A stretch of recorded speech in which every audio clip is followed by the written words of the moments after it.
ನಮಸ್ಕಾರ, ನೀವು ನೋಡ್ತಾ ಇದ್ರೆ ಉತ್ತರ ಕರ್ನಾಟಕ ಸುದ್ದಿವಾಹಿನಿ. ನಾನು ಪ್ರಿಯಾಂಕಾ ಶ್ರೀಗುರು.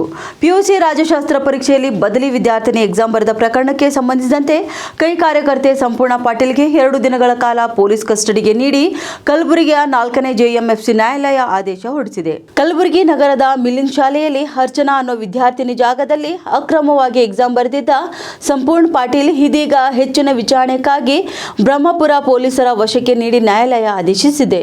ದಲಿತ ಸೇನೆ ಸಂಪೂರ್ಣ ಪಾಟೀಲ್ ಅಕ್ರಮವಾಗಿ ಎಕ್ಸಾಮ್ ಬರೆದಿದ್ದನ್ನ ಪತ್ತೆ ಹಚ್ಚಿತು. ಬಳಿಕ ಶಾಲಾ ಆಡಳಿತ ಮಂಡಳಿಯಿಂದ ಬ್ರಹ್ಮಪುರ ಪೊಲೀಸ್ ಠಾಣೆಯಲ್ಲಿ ದೂರು ದಾಖಲಾಗಿತ್ತು. ಈ ಕುರಿತು ಪರಿಶೀಲನೆ ನಡೆಸಿದಾಗ ನಕಲಿ ಅಭ್ಯರ್ಥಿ ಪರೀಕ್ಷೆ ಬರೆದಿರುವುದು ಬಯಲಾಗಿದೆ.